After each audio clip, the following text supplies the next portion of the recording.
மறைந்த தோழர் எஸ்என் என்னும் எஸ் நடராஜன் அவர்களின் வீரவணக்க நினைவேந்தல் நிகழ்வை தலைமை வகித்து நெறிப்படுத்தி கொண்டிருக்கிற தோழர் ஓவியா அவர்களை, அவருடைய வாழ்க்கை வரலாறு குறித்த நூலை வெளியிட்டு நிகழ்வை சிறப்பித்திருக்கிற அண்ணன் எஸ்என் அவர்களின் அருமை துணைவியார் திருமதி பானுமதி நடராஜன் அவர்களை, அந்த நூலை பெற்றுக்கொண்டு இங்கே விரிவான இரங்கல் உரை வழங்கி அமர்ந்திருக்கிற திராவிட விடுதலை கழகத்தின் பொதுச் செயலாளர் அண்ணன் விடுதலை ராஜேந்திரன் அவர்களை, இந்நிகழ்வை சிறப்பாக ஒருங்கிணைத்திருக்கிற மதிப்பிற்குரிய தோழர் டிஎஸ்எஸ் மணி அவர்களை, தோழர் பட்டம்மாள் அவர்களை, உரையாற்றி விடைபெற்று சென்றிருக்கிற மருத்துவர் அமலோற்பவநாதன் அவர்களை, சிபிஐ எம்எல் விடுதலை கட்சியின் மத்திய குழு உறுப்பினர் தோழர் எஸ் பாலசுந்தரம் அவர்களை,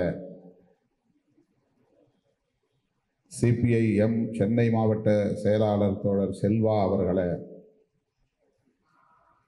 மற்றும் இந்த நிகழ்வில் பங்கேற்று இரங்கல் உரை ஆற்றி அமர்ந்திருக்கிற பல்வேறு அமைப்புகளை சார்ந்த முன்னணி தலைவர்களை,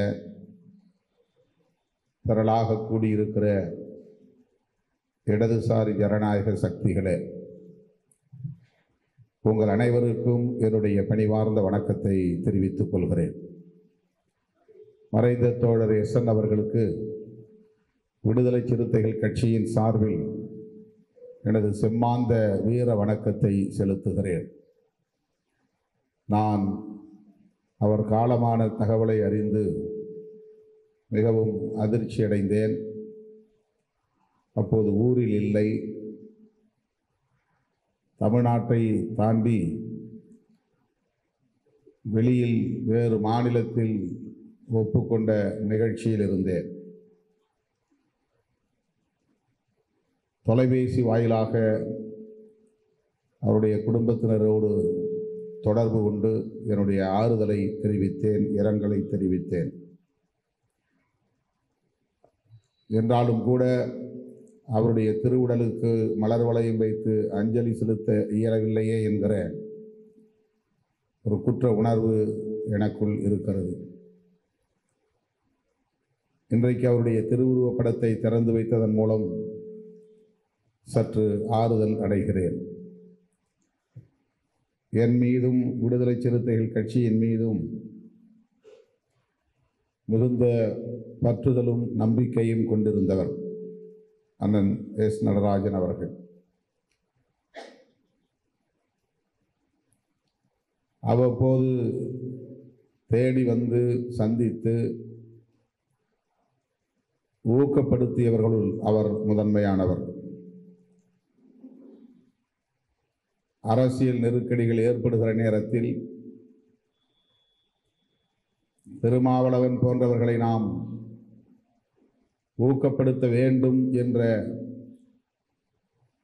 பொறுப்புணர்வோடு வந்து எங்களை சந்திப்பார்.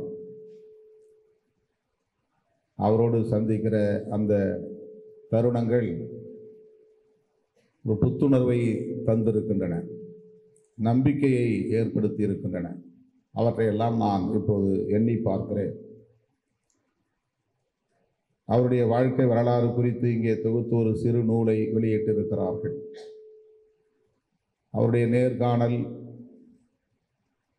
அவர் வெளியிட்ட சிறு கையேடு போன்ற நூல்கள் தொகுக்கப்பட்டிருப்பதை பார்த்தேன். நான் சட்டக்கல்லூரி மாணவனாக இருந்த காலத்தில்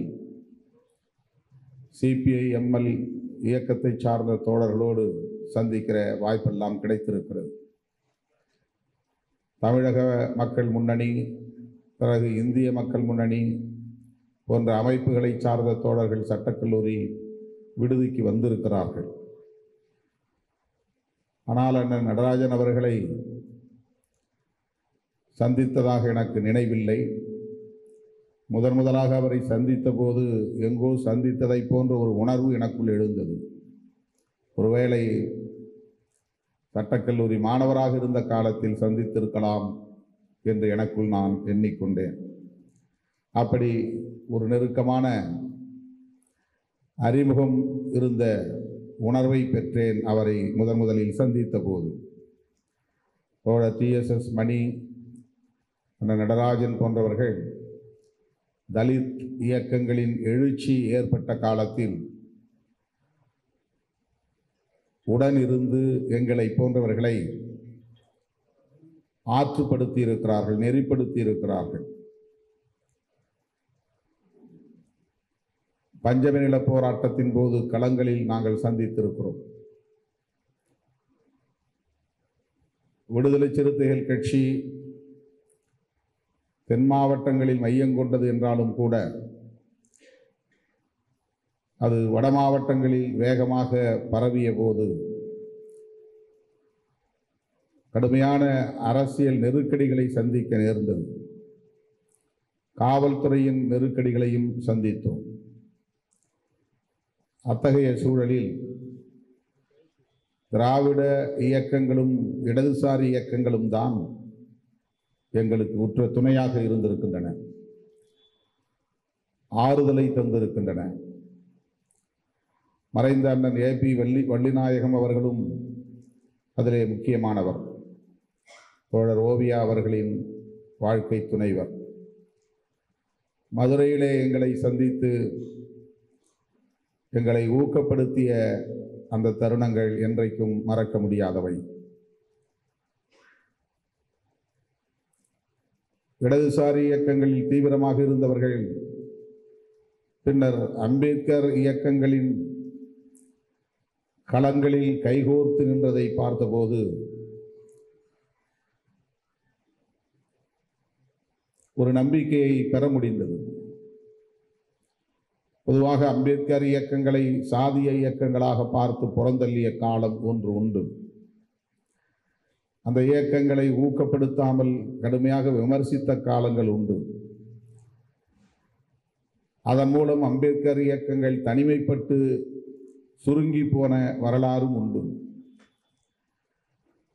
காலத்தின் வேகமான போக்கில் இடதுசாரி இயக்கங்களை சார்ந்த தோழர்கள், குறிப்பாக CPI ML போன்ற இயக்கங்களை சார்ந்த தோழர்கள் அதிவேகமாக தலித் இயக்க செயற்பாட்டாளர்களோடு கைகோர்த்தது, விடுதலை சிறுத்தைகள் போன்ற இயக்கங்களை தட்டி கொடுத்தது, ஊக்கப்படுத்தியது வரலாற்றில் மறக்க முடியாதவை என்பதை நன்றி பெருக்கோடு இங்கே நான் பதிவு செய்ய கடமைப்பட்டிருக்கிறேன்.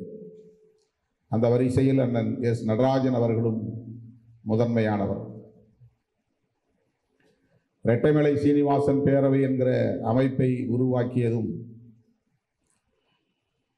அண்ணன் வள்ளிநாயகம் அவர்களும் அண்ணன் நடராஜன் அவர்களும் எங்களை வந்து சந்தித்தார்கள். விடுதலை சிறுத்தைகள் கட்சி பொது நீரோட்டத்தில் இயங்குவது குறித்து இன்னும் தீவிரமாக செயல் திட்டங்களை வரையறுக்க வேண்டிய தேவையை குறித்து விரிவாக கருத்துக்களை பகிர்ந்து கொண்டதும் எனக்கு நன்றாக நினைவிருக்கிறது. அந்த நூலை படித்துக் கொண்டிருந்த போது அதில் உள்ள பல பெயர்களை நான் நினைவுக்கு கொண்டு வர முடிந்தது. அவர்களெல்லாம் CPI ML இயக்கத்தின் தீவிரமான செயற்பாட்டாளர்களாக இருந்திருக்கிறார்கள். அதனால்தான் அவர்கள் நம் மீது இந்த ஒரு கரிசனமான பார்வையை கொண்டிருந்தார்கள் என்பதை அறிய முடிந்தது. இன்றைக்கு இடதுசாரி அரசியலின் முக்கியத்துவம் உணரப்படுகிறது. இடதுசாரி அரசியல் என்றால் கம்யூனிஸ்ட் கட்சிகளின் அரசியல் என்று நாம் சுருக்கி பார்த்து விடக்கூடாது. இடதுசாரி அரசியல் என்பது திராவிட அரசியலும் இணைந்ததுதான். இடதுசாரி அரசியல் என்பது அம்பேத்கர் முன்வைத்த அரசியலும் இணைந்ததுதான். இடதுசாரி அரசியல் என்பது இந்திய மண்ணை பொறுத்தவரையில் அண்ணன் விடுதலை ராஜேந்திரன் அவர்கள் பதிவு செய்த சனாதன எதிர்ப்பு அரசியல்தான். சனாதன எதிர்ப்பு என்பது வலதுசாரிகளுக்கு எதிரான ஒரு அரசியல். இந்த தேவை இன்றைக்கு இளம் தலைமுறையினரால் வெகுவாக உணரப்படுகிறது. தேடி தேடி இளைஞர்கள் பெரியாரையும் அம்பேத்கரையும் மாமேதை மார்க்ஸையும் பயிலுகிறார்கள், படிக்கிறார்கள், விரிவாக விவாதிக்கிறார்கள் என்பதை இன்றைக்கு நாம் காண முடிகிறது. சமூக ஊடகங்களில் அவற்றை உணர முடிகிறது. ஆகவேதான் வலதுசாரி இயக்கங்களை சார்ந்தவர்கள் இடதுசாரி அரசியலை ஒழித்து கட்ட வேண்டும் என்பதிலே தீவிரமாக இருக்கிறார்கள். இடதுசாரி அரசியலுக்கான தேவையை எப்படி இன்றைக்கு நாம் உணரத் தொடங்கியிருக்கிறோம் என்றால், RSS போன்ற வலதுசாரிகள் நாளுக்கு நாள் வலிமை பெற்று வருவதும் அதற்கு ஒரு காரணம். அவர்கள் வலிமை பெறுவதற்கு தேர்தல் நடைமுறை ஒரு காரணமாக இருக்கிறது. எலக்டோரல் சிஸ்டம், இந்த தேர்தல் நடைமுறை ஒரு காரணமாக இருக்கிறது. அவர்கள் கோட்பாட்டு அளவிலே மக்களை வென்றெடுத்து விட்டார்கள் என்று சொல்ல முடியாது. சூது சூழ்ச்சிகளால் மக்களை வீழ்த்தி இருக்கிறார்கள். ஆட்சி அதிகாரத்தை கைப்பற்றி அதன் மூலம் வலிமை பெற்றதான ஒரு தோற்றத்தை உருவாக்கி இருக்கிறார்கள். அதுதான் உண்மை. இடதுசாரி அரசியல் கோட்பாட்டு அளவிலே வலிமையோடு இருக்கிறது. வலதுசாரி அரசியல் தேர்தல் களத்தில் வலிமையோடு இருக்கிறது. தேர்தல் களத்தில் வெற்றி பெறுகிறவர்கள் எல்லாம் கோட்பாட்டு அளவிலே வெற்றி பெற்றவர்கள் என்று பொருள் இல்லை. ஆகவே வலதுசாரி அரசியல் இங்கே வலிமை பெற்றிருப்பது அரசியல் அதிகார களத்திலே தான், ஆட்சி அதிகார களத்தில்தான், தேர்தல் களத்தில்தான். இந்த நிலையில் இந்திய மண்ணில் நெடுங்காலமாக நடைபெற்று கொண்டிருக்கிற இந்த கோட்பாட்டு யுத்தத்தை நாம் புரிந்து கொள்ள வேண்டிய தேவை இருக்கிறது. புத்தருடைய காலத்திலிருந்து தொடங்கிய யுத்தம் இந்த யுத்தம். சனாதன எதிர்ப்பு என்பது புத்தர் காலத்திலிருந்து தொடங்கி இருக்கிறது. அண்ணன் விடுதலை ராஜேந்திரன் அவர்கள் சொன்னதைப் போல பெரியாரை போல் கௌதம புத்தர் கடவுள் மறுப்பை உயர்த்தி பேசவில்லை. ஆனால் பெரியார் என்ன கருத்துக்களை பேசினாரோ அதைத்தான் 2500 ஆண்டுகளுக்கு முன்னால் கௌதம புத்தரும் பேசியிருக்கிறார். சுதந்திரம், சமத்துவம், சகோதரத்துவம் என்பதுதான் பௌத்தத்தின் அடிப்படை. அதுதான் புரட்சியாளர் அம்பேத்கரின் வேட்கை. அதுதான் தந்தை பெரியாரின் இலக்கு. மார்க்சியமும் அதைத்தான் சொல்லுகிறது. ஆதிக்கம், ஒடுக்குமுறை, சுரண்டல் ஆகியவற்றை அழித்தொழிக்க வேண்டும். அனைவருக்கும் சுதந்திரம், சமத்துவம், சகோதரத்துவம் கிட்ட வேண்டும். தொழிலாளர் வர்க்கம் மீட்சி பெற வேண்டும். இதுதான் மார்க்சியத்தின் இலக்குகளாக இருக்கின்றன. எனவே அம்பேத்கர் பேசுகிற அரசியலும் பெரியாருடைய அரசியலும் மாமேதை மார்க்சின் அரசியலும் இடதுசாரி அரசியல்தான் என்பதை நாம் முதலில் ஒப்புக்கொள்ள வேண்டும், ஏற்றுக்கொள்ள வேண்டும். அதை மேலும் மேலும் வலுப்படுத்துவதற்குரிய செயல் திட்டங்களை வரையறுக்க வேண்டும். தேர்தல் களத்தில் தலித்துகளை எவ்வாறு வளைத்து போடுவது, அவர்களை வீழ்த்துவது என்கிற சூழ்ச்சியை வலதுசாரிகள் கற்று வைத்திருக்கிறார்கள், கற்று தேர்ந்திருக்கிறார்கள். அதனால்தான் அம்பேத்கர் இயக்கங்கள் எல்லாம் RSS பிஜேபியோடு இணக்கமாக இருக்கக்கூடிய சூழல் உருவாகி இருக்கிறது. இடதுசாரி இயக்கங்கள் அம்பேத்கர் இயக்கங்களோடு ஒரு உறவை வளர்த்துக் கொள்வதிலேயே நீண்டகால தயக்கத்தை கொண்டிருந்தது. உறவையை ஏற்படுத்திக் கொள்ளவில்லை. அம்பேத்கர் இயக்கங்களோடு உறவாடுவதையே கூட பிற்போக்காக கருதுகிற ஒரு நிலை இங்கே இருந்தது. அம்பேத்கர் இயக்கங்களோடு உறவாட வேண்டும், அந்த இயக்கங்களில் ஊடுருவ வேண்டும், அந்த இயக்கங்களை அரசியல்படுத்த வேண்டும், அந்த இயக்கங்களை மக்கள் அமைப்புகளாக வலுப்படுத்த வேண்டும் என்கிற தேவையை உணர்ந்து அம்பேத்கர் இயக்கங்களோடு இறுக்கமான உறவை ஏற்படுத்தி கொண்டிருக்க வேண்டிய பொறுப்பு இடதுசாரிகளுக்கானது. ராம்விலாஸ் பாஸ்வானை, ராம்தாஸ் அத்வைலே அவர்களை, மாயாவதி அவர்களை, கத்தி பத்மாராவ் அவர்களை, இப்படி நாம் அடுக்கிக் கொண்டே போகலாம். இவர்களை எல்லாம் பிஜேபி தலைவர்கள் எத்தனை முறை சந்தித்திருக்கிறார்கள், இடதுசாரி கட்சி தலைவர்கள் எத்தனை முறை சந்தித்திருக்கிறார்கள். தேர்தல் லாபத்திற்காக அவர்கள் சந்தித்தார்கள், அது அவர்களின் நோக்கம். சமூக மாற்றத்திற்காக நாம் சந்திக்க வேண்டும் என்கிற அளவிலாவது சந்தித்திருக்க வேண்டும். ஆனால் அது ஒரு இடைவெளி இருக்கிறது. இடதுசாரி இயக்கங்களுக்கும் அம்பேத்கர் இயக்கங்களுக்கும் உள்ள இடைவெளியை குறைக்க வேண்டிய தேவை இருக்கிறது. அம்பேத்கர் இயக்கங்களை சார்ந்தவர்கள் இடதுசாரிகளை சந்தித்தார்களா என்ற கேள்வியை எழுப்பாமல், அம்பேத்கர் இயக்க தலைவர்களை இடதுசாரிகள் சந்திக்க வேண்டும் என்கிற வேண்டுகோளை வைக்க நான் கடமைப்பட்டிருக்கிறேன். அதுதான் மிக முக்கியமானதாக நான் பார்க்கிறேன். இது மக்களை சந்திப்பதற்கான ஒரு செயல் திட்டமாகத்தான் அதை நான் கருதுகிறேன். எங்களை யார் அழைத்தாலும் அழைக்காவிட்டாலும் நாங்களே வலிய இடதுசாரி இயக்கங்களோடு உறவாடுகிறோம். வலிந்து வலிந்து நாங்கள் அந்த உறவை, பிணைப்பை ஏற்படுத்திக் கொள்கிறோம். எங்களுக்கு அந்த புரிதல் இருக்கிறது, தெளிவு இருக்கிறது. விடுதலை சிறுத்தைகளை பொறுத்தவரையில் அதில் நாங்கள் உறுதியாக இருக்கிறோம். அப்படித்தான் கடந்த 30 ஆண்டுகளில் இடதுசாரிகளோடு கொண்டிருக்கிற உறவை பேணி பாதுகாத்து வருகிறோம். விடுதலை சிறுத்தைகள் கட்சி அத்தகைய அணுகுமுறைகளை கொண்டிருந்த நிலையில்தான் அண்ணன் எஸ்என் போன்றவர்களை எல்லாம் நாங்கள் எங்களுக்கான ஒரு தோழமை சக்தியாக உணர்ந்து கொள்ள முடிந்தது, ஏற்றுக்கொள்ள முடிந்தது. இதுவரையில் அவர் என்ன சமூகத்தை சார்ந்தவர் என்று எனக்கு தெரியாது, நான் கேட்டதில்லை. இதுவரையில் வள்ளிநாயகம் அண்ணன் எந்த சமூகத்தை சார்ந்தவர் என்றும் எனக்கு தெரியாது, நான் விசாரித்ததில்லை. சமூக அடையாளம் என்ன என்று ஒருபோதும் நான் கேட்டதில்லை, யாரிடமும் கேட்டதில்லை. இந்த நூலை படித்துக் கொண்டிருந்த போது இந்த நூலில் அந்த தகவல்கள் பதிவாகி இருக்கின்றன.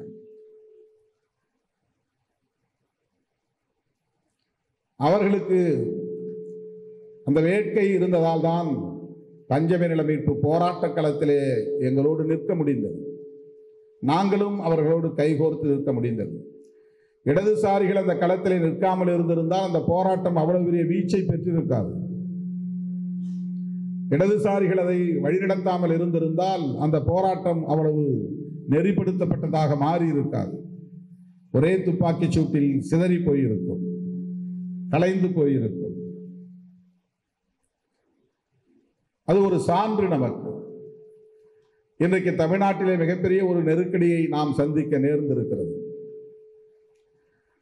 போலி தமிழ் தேசியவாதிகள் இன்றைக்கு தந்தை பெரியாரை கொச்சைப்படுத்த துணிந்திருக்கிறார்கள். இது ஏதோ தேர்தல் அரசியல் களத்தில் நடக்கிற ஒரு அரசியல் என்று நாம் விலகி நின்று ஒதுங்கிவிட முடியாது. பெரியாரியத்திற்கு எதிராக பேசப்படுகிற கருத்து ஒவ்வொன்றும் மார்க்சியத்திற்கு எதிரானது என்பதை புரிந்து கொள்ள வேண்டும். பெரியாரியத்திற்கு எதிராக பேசப்படுகிற ஒவ்வொன்றும் அம்பேத்கர் அரசியலுக்கு எதிரானது என்பதை புரிந்து கொள்ள வேண்டும். நாம் அனைவரும் சேர்ந்து இத்தகைய சக்திகளை எதிர்கொள்ள வேண்டிய தேவை இருக்கிறது. இவர்களெல்லாம் நமக்கு ஒரு ஆளா என்று இதை ஒரு ஈகோ பிரச்சனையாக பார்க்கக்கூடாது. இதிலே நாம் ஏதோ பெரிய சக்தி, அவர்கள் சிறிய சக்தி, அவர்களை எல்லாம் ஒரு பொருட்டாக மதிக்கக்கூடாது என்று நினைத்தால் அது வெறும் ஈகோ அடிப்படையிலான அணுகுமுறையாக மாறிவிடும். அவர்களை எதிர்கொள்ள வேண்டிய தேவை இருக்கிறது, அம்பலப்படுத்த வேண்டிய தேவை இருக்கிறது, வீழ்த்த வேண்டிய தேவை இருக்கிறது. பாரதிய ஜனதாவின் கொள்கை பரப்பு அணியைப் போல அவர்கள் செயல்படுகிறார்கள். இந்த சூழலில் பெரியாரை விமர்சிக்க வேண்டிய தேவை என்ன இருக்கிறது? சனாதன கொடுமைகளை பற்றி பேசாமல் எச் ராஜா வரவேற்று ஆதரிக்கிறார் என்றால் அதற்கு என்ன பொருள்? அண்ணாமலை உடனடியாக அதை ஆதரிக்கிறார் என்றால் அதற்கு என்ன பொருள்? குருமூர்த்தி அதை ஆதரிக்கிறார் என்றால் அதற்கு என்ன பொருள்? அவர்கள் எல்லாம் என்றைக்காவது மேதகு பிரபாகரனை ஆதரித்ததுண்டா? அவர்கள் என்றைக்காவது எல்டிடி இயக்கத்தை ஆதரித்து பேசியவர்களா? பிரபாகரனை ஏற்காதவர்கள், எல்டிடி இயக்கத்தை விமர்சித்தவர்கள், தமிழீழ விடுதலைக்கு எதிராக நின்றவர்கள் பெரியாரை எதிர்க்கும் போது வலிந்து கட்டிக்கொண்டு வலிந்து வந்து ஆதரவை தெரிவிக்கிறார்கள் என்றால் அவர்கள் பேசுகிற அரசியல் எத்தகைய அரசியல் என்பதை இலகுவாக புரிந்து கொள்ள வேண்டும். இது ஏதோ திராவிட இயக்கத்திற்கு எதிரான அரசியல் என்று நாம் கருதிவிடக்கூடாது. திராவிடர் கழகத்திற்கும் திராவிட முன்னேற்ற கழகத்திற்கும் எதிரான அரசியல் என்று நாம் ஒதுங்கி நின்று விட முடியாது. நாம் எல்லோரும் பேசுகிற கோட்பாட்டுக்கு எதிரான அரசியல், நாம் அனைவரும் உயர்த்தி பிடிக்கிற சனாதன எதிர்ப்பு என்கிற கோட்பாட்டுக்கு எதிரான அரசியல், சனாதன சங்க பரிவாரங்களுக்கு சிவப்பு கம்பளம் விரித்து வரவேற்பு தருகிற அரசியல், தமிழ்நாட்டிலும் அவர்கள் காலூன்றுவதற்கு வேரூன்றுவதற்கு வழிவகுத்து தருகிற அரசியல் மிகவும் ஆபத்தான அரசியல். தமிழ்நாட்டிலும் அப்படி பல தலித் இயக்கங்கள் சங்க பரிவாரங்களோடு கரைந்து போய் நிற்கின்றன.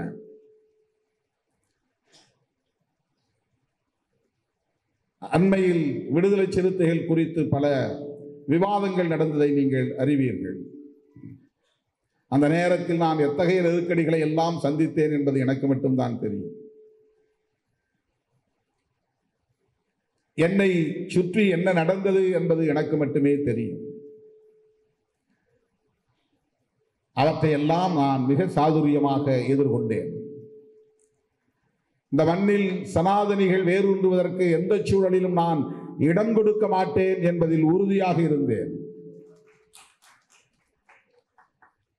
சகிப்புத்தன்மையோடும் பொறுமையோடும் அவற்றை எதிர்கொண்டேன். தொலைநோக்கு பார்வையோடு அவற்றை நான் அணுகினேன். இறுதியாக அதற்கு ஒரு முற்றுப்புள்ளி வைத்தேன். இன்றைக்கு அந்த விவாதமே நடைபெறவில்லை. இது எனக்கான ஒரு செய்தி என்று நான் சொல்லவில்லை, என்னை பற்றிய செய்தி என்று சொல்லவில்லை. இங்கே நடக்கிற யுத்தத்தில் நான் எதிர்கொண்ட அனுபவத்தை பகிர்ந்து கொள்ளுகிறேன். ஒவ்வொருவரும் அவ்வாறு நாம் எதிர்கொள்ள வேண்டிய ஒரு நெருக்கடியில் நின்று கொண்டிருக்கிறோம். அண்ணன் எஸ்என் போன்றவர்கள் இன்றைக்கு நல்ல உடல்நல ஆரோக்கியத்தோடு நம்மோடு இருந்திருந்தால், உயிரோடு இருந்து நல்ல ஆரோக்கியத்தோடு இருந்திருந்தால் இத்தகைய சூழலில் அவரால் பெருமையாக இருக்க முடியாது. எங்கள் அலுவலகத்தை தேடி வந்திருப்பார், ஆலோசனைகள் தந்திருப்பார். அப்படிப்பட்ட ஒரு இயல்பான போர்க்குணம் அவரிடத்திலே உண்டு. கொள்கைகளுக்கு நேர் எதிரான செயற்பாடுகள் எவையாக இருந்தாலும் அவற்றை உடனே எதிர்கொள்ள வேண்டும், வீழ்த்த வேண்டும் என்கிற ஒரு பதைப்பு அவரிடத்திலே இயல்பாக இருந்ததை என்னால் அவ்வப்போது காண முடிந்திருக்கிறது. ஆகவே ஒரு போராளியை நாம் இழந்திருக்கிறோம். ஒரு தொழிலாளியாக தன்னுடைய வாழ்க்கையை சென்னையிலே தொடங்கியவர் ஒரு தொழிற்சங்க தலைவராக உயர்ந்து இடதுசாரி அரசியலை இந்த மண்ணிலே வளர்த்தெடுப்பதில் ஒரு பெரிய பங்களிப்பை செலுத்தி விடுதலை சிறுத்தைகள் போன்ற இயக்கங்களும் வளர்வதற்கு உற்ற துணையாக இருந்து காலமாகியிருக்கிற அண்ணன் எஸ்என் என்கிற எஸ் நடராஜன் அவர்களுக்கு மீண்டும் ஒருமுறை எனது வீர வணக்கத்தை செலுத்தி வாய்ப்புக்கு நன்றி கூறி முடிக்கிறேன். நன்றி, வணக்கம். சமத்துவம் சமூக நீதினு பேசி ஒரு கூட்டம் வந்து ஆதி திராவிடர்களை பிளவுபடுத்தி வைத்திருக்குன்னு ஆளுநர் பேசியிருக்காரு. ஆளுநர் RN ரவி அவர்கள் மீண்டும் மீண்டும் ஒரு அரசியல்வாதியாகவே தன்னை அடையாளப்படுத்திக் கொள்கிறார். ஆளுநர் என்கிற பொறுப்பை மறந்து அவர் பேசுவதும் செயல்படுவதும் நீடிக்கிறது. தலித்துகளை வலதுசாரிகளின் பக்கம் கவர்வதற்காக, குறிப்பாக RSS BJP தரப்பை நோக்கி ஈர்ப்பதற்காக அடிக்கடி அவர் தலித்துகளை பற்றியும் பேசுகிறார். தலித் ஒருவர் முதல்வராக வேண்டும் என்பது அப்பாவி தலித்துகளை வளைத்து போடுவதற்கான ஒரு சூழ்ச்சி. இதில் ஒருபோதும் தமிழ்நாட்டை சார்ந்த தலித்துகள் ஏமாற மாட்டார்கள் என்பதை ஆளுநருக்கு தெரிவித்துக் கொள்ள நான் கடமைப்பட்டிருக்கிறேன். திடீரென்று சுவாமி சகஜானந்தாவுடைய நிகழ்வுகளில் பங்கேற்பதும், தலித்துகளை பற்றி கரிசனமாக பேசுவதும், தலித்துகள் முதல்வராக வேண்டும் என்பதும் ஒரு திட்டமிட்ட வலதுசாரி அரசியல் நாடகம் என்பதை விடுதலை சிறுத்தைகள் சுட்டிக்காட்ட விரும்புகிறது.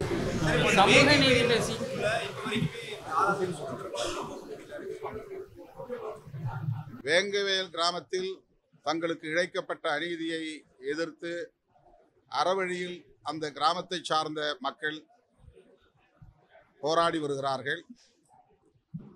அவர்களை சென்று சந்திப்பதற்கு காவல்துறை கெடுபிடி செய்வது அதிர்ச்சி அளிக்கிறது. காவல்துறை தன்னுடைய இந்த கெடுபிடி நடவடிக்கைகளை கைவிட வேண்டும் என்று வலியுறுத்துகிறேன். தமிழ்நாடு அரசுக்கும் வேண்டுகோள் விடுக்கிறேன். சமூக நீதி சமத்துவம் பேசி ஆதி திராவிடர்கள் வந்து பிளவுபடுத்தி வைத்திருக்கிறார்கள், தமிழகத்தில் பிளவுபடுத்தி வைத்திருக்கிறார்கள். சமூக நீதி சமத்துவம் என்று பேசுகிற இயக்கம் விடுதலை சிறுத்தைகள் கட்சி. விடுதலை சிறுத்தைகள் கட்சி ஆளுநர் அவர்களை தொடர்ந்து அம்பலப்படுத்தி வருவதனால் அவர் ஆதிதிராவிட மக்களிடமிருந்து விடுதலை சிறுத்தைகளை அந்நியப்படுத்த வேண்டும் என்கிற உள்நோக்கத்தோடு இதை பேசுவதாக நான் கருதுகிறேன். அவருடைய முயற்சி பலிக்காது.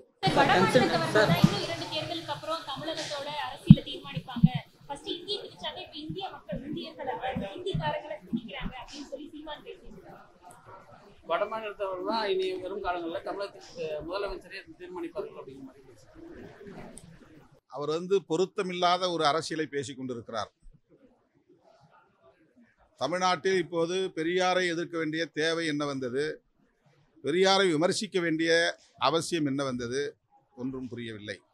பாஜக ஆதரவாளர்களின் வாக்குகளை பெறுவதற்காக ஈரோடு கிழக்கு தொகுதியில் அவர்களின் வாக்குகளை பெறுவதற்காக அவர் இந்த உத்தியை கையாளுகிறாரா என்ற ஐயமும் எழுகிறது.